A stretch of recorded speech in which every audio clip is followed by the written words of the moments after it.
आणि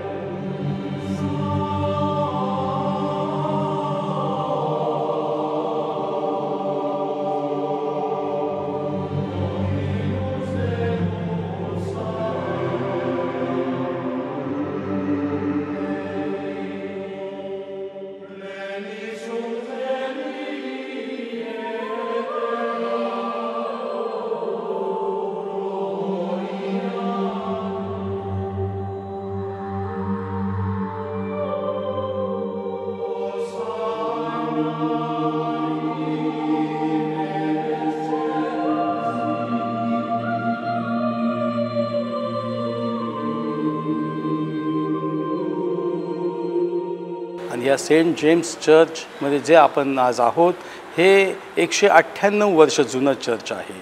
1825 साली याची स्थापना झाली आणि 1825 सालापासून हे प्रोटेस्टंट धर्मपद्धतीचं चर्च आजही अस्तित्वात आहे। ठाणे शहराच्या इतिहासामध्ये हे एक ऐतिहासिक आणि हेरिटेज चर्च म्हणून गणलं गेलेलं आहे। अनेक ठिकाणी याचा सेंट जेम्स चर्चचा उल्लेख आपल्याला आढळतो। आणि आमचं हे चर्च जे मुंबई धर्मप्रांताच्या अधिपत्याखाली येतं ते बिशप आमचे राईट रेव्हरंड प्रकाश पाटोळे आणि आमच्या चर्चचे फादर रेव्हरंड राजेंद्र भोसले यांच्या धार्मिक नेतृत्वाखाली आम्ही सर्वजण ह्या मंडळीची या चर्चची सेवा करतो। ह्या चर्चमध्ये जवळजवळ 200 ते 300 फॅमिलीज भक्तीसाठी येतात। जवळजवळ कमीत कमी 1,500 मंडळी आमच्या चर्चची सभासद आहेत आणि हे सर्व रविवारी सकाळी उपासनेसाठी एकत्र होतात। आज ही ख्रिस्त जयंती साजरी करत असताना आमचे चर्च या ख्रिस्त जयंतीला सामोरे जात असताना अनेक सामाजिक कार्यक्रम उपक्रम हाती घेतलेले आहेत। ही 1825 साली जेव्हा स्थापना झाली, जेव्हा ब्रिटिश ह्या भूमीतून ब्रिटिश इथे आले तेव्हा त्यांना प्रार्थना करण्यासाठी एक चर्च हवं होतं। त्यासाठी त्यांनी प्रोटेस्टंट धर्मपद्धतीचं ब्रिटिशांनी हे चर्च उभं केलं त्यांच्या प्रार्थना पद्धतीसाठी।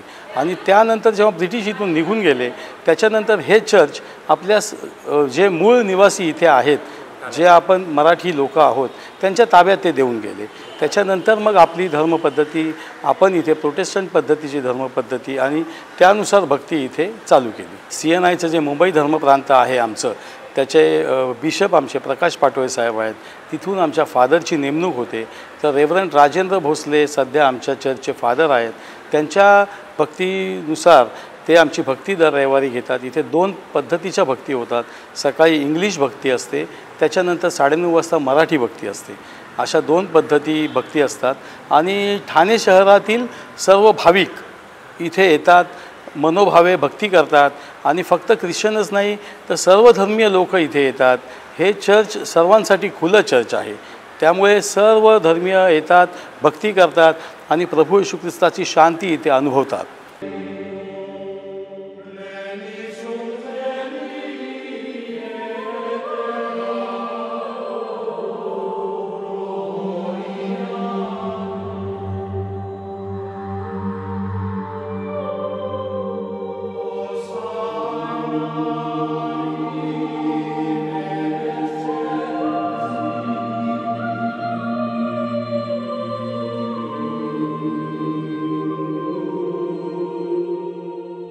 जगामध्ये ज्या सेंट जेम्स चर्च आहेत त्याची जी बांधणीची पद्धत बघाल तर हे गॉथिक आर्किटेक्चरचं बांधकाम आहे आणि त्याची रचना आहे ती एक क्रॉस पद्धतीमधील रचना आहे। ह्या चर्चच्या बाजूलाच आमचं एक सिमेट्री आहे, जिथे जेव्हा व्यक्ती प्रभूमध्ये विसावा पावतो त्याच्यानंतर त्याला शेवटचा निरोप दिला जातो, त्याची देखील व्यवस्था म्हणा किंवा एक सिमेट्री आमच्या चर्चची उपलब्ध आहे। त्याला देखील फार मोठा इतिहास आहे। 1825च्या आधीपासून जे ठाणे जिल्ह्याचे कलेक्टर होते, जिल्हाधिकारी होते, त्यांची देखील कबर ह्या सेंट जेम्स चर्चमध्ये आहे। ही देखील एक ऐतिहासिक गोष्ट आहे। ठाणा सेंट जेम्स चर्च 198 वर्ष हे सामाजिक कार्यासाठी पुढे आहे। त्यांनी अनेक विविध सामाजिक कार्यामध्ये सहभाग घेतला, अनेक विविध लोकांसाठी समाजासाठी त्यांनी कार्य केलेले। ठाणा सेंट जेम्स चर्चची ख्याती मोठी आहे। असं पाहिलं तर. परंतु ह्यावेळेस आम्ही एकता, कारण आपण बघितलेलं आहे की समाजामध्ये थोडंसं नाही इनबॅलन्स असं हे होते, परिस्थिती निर्माण होते. परंतु ठाणा सेंट जेम्स चर्च ह्याने कायम आपली एकता आणि शांतताप्रिय आपली प्रस्थापित केली आहे, किंवा समाजापुढे एक आदर्श असं ठाणा सेंट जेम्स चर्चने कायम दाखवलेला आहे. सगळ्यात जुनं आणि हेरिटेज ऐतिहासिक चर्च आहे. इतिहास म्हणाल तर इथे जेव्हा इंग्रज आले होते तेव्हा त्यांना भक्तीसाठी आणि प्रार्थनेसाठी त्यांना जागा नव्हती. जसं बघितलं तर समोर आपलं जेल आहे, ठाणा जेल आहे समोर, आणि तिथल्या जे सरकारी लोक होते इंग्रजच होते तेव्हा ना, आणि त्या लोकांसाठी मग उपासनेसाठी जागा नव्हती आणि बहुतेक प्रोटेस्टंट होते. मग त्यांनी हे मंदिर सुरुवातीपासून त्यांनी हे स्थापन आहे तसंच ते त्या मंदिराचा ढाचा वगैरे जे आहे आम्ही त्याची ही गरिमा सांभाळलेली आहे आम्ही त्या मंदिराची. आणि मग त्यासाठी मग त्या लोकांना भक्ती आणि प्रार्थनेसाठी जागा हवी होती, म्हणून मग हे चर्चची मला असं वाटतं 1825 साली जुलै महिन्यामध्ये हे चर्चची स्थापना केली. इथे सर्वांसाठी भक्तीला आणि प्रार्थनेला इथे दरवाजे उघडे आहेत. सर्व जाती धर्माचे लोक इथे येतात, प्रार्थना करतात. कदाचित त्यांना शांतता भेटत असेल, छान वाटत असेल म्हणून इथे ते येत आहेत. सर्व जाती धर्माचे लोक इथे येतात, प्रार्थना करतात आणि हे मंदिर सर्व लोकांसाठी उघडं आहे. सेंट जेम्स चर्चची 1,500 लोकांची हे आहे. जवळजवळ 500 मेंबर्स आहेत ह्या चर्चमध्ये आणि 1,500 लोक ह्या चर्चमध्ये उपस्थिती लावतात. दर रविवारी 150 ते 200 लोक ह्या मंदिरामध्ये भक्तीसाठी उपस्थित असतात.